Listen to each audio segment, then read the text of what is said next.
आपने देखना शुरू कर दिया है द एंगल और मैं हूं आपके साथ छवि अवस्थी। चलिए सबसे पहले नजर डालते हैं आज की सुर्खियों पर।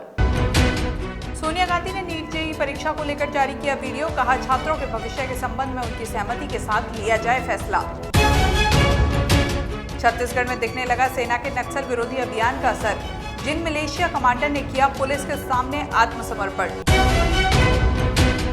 मुख्यमंत्री अशोक गहलोत ने किया भीलवाड़ा जिले में नवीन दुग्ध प्रसंस्करण संयंत्र का शिलान्यास, कहा डेयरी क्षेत्र को मजबूत करने के लिए सरकार उठाएगी कदम। पीडब्ल्यूडी ने थमाया प्रदेश कांग्रेस के अग्रिम संगठनों को नोटिस, पिछले 10 साल से नहीं चुकाया किराया। सुप्रीम कोर्ट ने बिहार में होने वाले विधानसभा चुनाव को स्थगित करने वाली याचिका को खारिज कर दिया है। कोर्ट ने कहा कि कोरोना वायरस की वजह से बिहार में विधानसभा चुनाव नहीं रोके जा सकते। कोर्ट का कहना है कि कोविड के आधार पर चुनावों पर रोक और चुनाव आयोग की शक्तियों में दखल नहीं दिया जा सकता। मामले में सुनवाई कर रही बेंच ने कहा कि कोविड के आधार पर चुनावों को टाला नहीं जा सकता, खासकर जब तक चुनाव आयोग की ओर से कोई अधिसूचना ही जारी नहीं हुई है। कांग्रेस के अंतरिम अध्यक्ष सोनिया गांधी ने नीट और जेईई की परीक्षा के लिए एक वीडियो मैसेज जारी किया। उन्होंने कहा कि छात्र हमारा भविष्य है, हम एक बेहतर भारत के निर्माण के लिए उन पर निर्भर हैं, इसलिए यदि उनके भविष्य के संबंध में कोई निर्णय लेना है तो ये महत्वपूर्ण है कि ये उनकी सहमति के साथ लिया जाए। वीडियो संदेश में सोनिया गांधी ने कहा, मेरे प्यारे छात्रों, मैं आपकी परेशानी समझती हूँ। आप इस समय एक बहुत ही मुश्किल परिस्थिति का सामना कर रहे हैं। आपकी परीक्षा कब, कहाँ और कैसे होगी, ये केवल आपके लिए ही नहीं बल्कि आपके परिवार के लिए भी बहुत महत्वपूर्ण है। आप हमारा भविष्य है। सुशांत सिंह राजपूत की मौत की गुत्थी सुलझ नहीं रही है और हर रोज कुछ न कुछ नए खुलासे हो रहे हैं। इसी बीच अभिनेत्री से सीबीआई डीआरडीओ गेस्ट हाउस में काफी देर पूछताछ की गई। उनके साथ उनके भाई शोविक भी मौजूद रहे। सुशांत सिंह के रिश्तेदार का कहना है कि एजेंसियां जल्द जांच पूरी करके रिया चक्रवर्ती को गिरफ्तार करें। वहीं एनसीबी ने भी इस मामले में शुरुआती जांच शुरू कर दी है। सुशांत सिंह राजपूत केस के मामले में प्रवर्तन निर्देशालय ने गौरव आर्य के गोवा के अंजुना स्थित होटल में नोटिस चिपका दिया है। ईडी ने उन्हें 31 अगस्त से पहले एजेंसी के सामने पेश होने के लिए कहा है। छत्तीसगढ़ के बस्तर में नक्सल विरोधी अभियान का असर अब दिखने लगा है। नक्सली लाल हिंसा को छोड़कर वापस मुख्यधारा में आ रहे हैं। ऐसे ही जिन मलेशिया कमांडर बंडी ने बस्तर एसपी दीपक झा के सामने आत्मसमर्पण किया। छत्तीसगढ़ सरकार की ओर से चलाई जा रही समर्पण नीति का नक्सली फायदा लेते हुए समर्पण कर रहे हैं। समर्पण करने आए जिन मिलिशिया कमांडर को सरकार की तरफ से दी जाने वाली प्रोत्साहन राशि 10,000 रुपए भी दिए गए। सरकार ने जो 1 लाख का इनाम रखा था वे भी उसे दी जाएगी। समर्पण करने वाले नक्सली से नक्सल गतिविधि की अहम जानकारी निकलकर बस्तर पुलिस के सामने आ सकती है। हाँ, आज बस्तर पुलिस के समक्ष गायतो माड़वी, जो कि कलेपाल क्षेत्र में जो मलेशिया कमांडर के रूप में सक्रिय था, उसके द्वारा आत्मसमर्पण किया गया है। ये पिछले 12-13 वर्षों से क्षेत्र में सक्रिय था और पूर्व में ग्राम रक्षा दल में शामिल हुआ था। उसके बाद 11-12 में ये जब मलेशिया कमांडर के रूप में कार्यरत हुआ और कई सारे जघन्य अपराधों में शामिल था, जिसमें कलेपाल और मुंदनार में हत्या, आईडी ब्लास्ट और मुठभेड़ में शामिल होने के अपराध इनके खिलाफ दर्ज हैं। और शासन की जो पुनर्वास नीति है उससे प्रभावित होकर, उसके लाभों से प्रभावित होकर और उनकी जो खोखली विचारधारा है उससे त्रस्त होकर आज उसने बस्तर पुलिस के समक्ष समर्पण किया है। हम उसका हमारे परिवार में स्वागत करते हैं।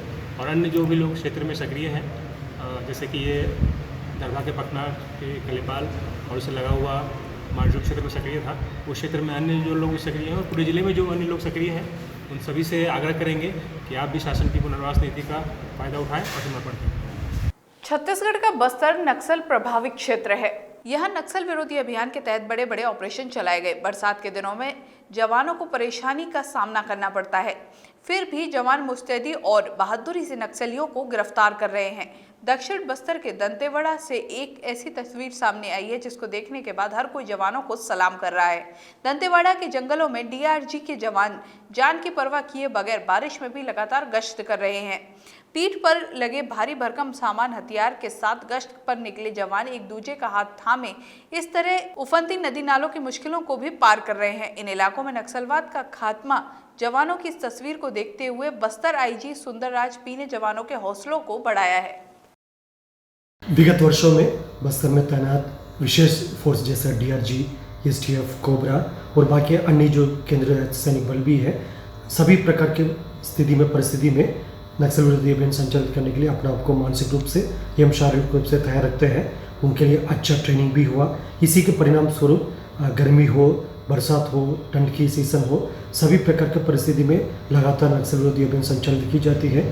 खासतौर पर अभी बस्तर इलाका में विगत महीने 2 महीने में लगातार बरसात की सीज़न है, सभी नदी नाला भरा हुआ। इसके बावजूद भी हमारा जो जवान है नदी नाला को पार करके अंदर जाते हैं, अभियान संचालित करके अच्छा सफलतापूर्ण कभी कुछ हमको मुठभेड़ भी घटना हुआ है, जिसमें हम नक्सल डेड बॉडी भी रिकवर हुआ। कई माओवादी के कैंप को भी हम लोग ध्वस्त किया गया।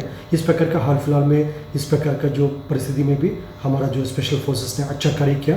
विशेष तौर पर दंतेवाड़ा की जो डीआरजी टीम है, उनका तस्वीर आप लोग देखा भी होगा।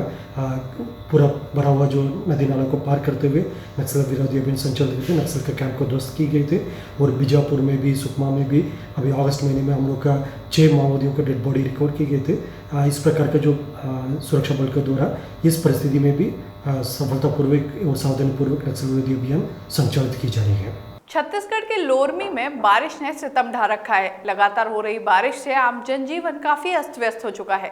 यहाँ पर बीती रात से लगातार बारिश हो रही है। बारिश के चलते लोरमी क्षेत्र अमलीडीही में एक गरीब परिवार का कच्चा मकान ढहा, जिसमें 7 लोग मकान के मलबे में दब गए। ग्रामीणों की मदद से 7 लोगों को सुरक्षित बाहर निकाला गया। वहीं एक व्यक्ति को गंभीर चोट लगी है, जिसे इलाज के लिए अस्पताल भेजा गया है। गौरतलब है कि क्षेत्र में हो रही तेज बारिश से जनजीवन अस्त व्यस्त हो गया है। मुख्यमंत्री अशोक गहलोत ने भीलवाड़ा में दुग्ध प्रसंस्करण संयंत्र का शिलान्यास किया।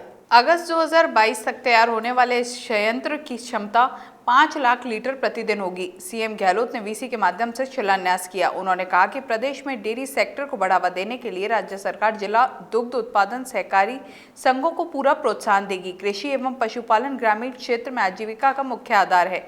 युवाओं को रोजगार के अधिक से अधिक अवसर उपलब्ध हों, इसके लिए डेयरी क्षेत्र के मजबूत बनने के लिए हर संभव कदम उठाए जाएंगे। मुख्यमंत्री ने कहा कि राजस्थान दुग्ध उत्पादन में देश में इस समय 4थे स्थान पर है तथा इसमें और प्रगति करेगा। कांग्रेस के अग्रिम संगठनों ने पीडब्ल्यूडी का पिछले 10 साल का किराया अभी तक नहीं चुकाया है।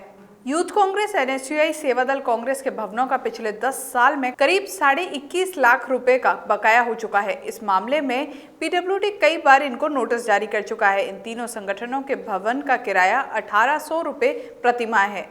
जेईई और नीट परीक्षा कराए जाने के विरोध में प्रदेश भर में अलग अलग जगह धरने प्रदर्शन हुए।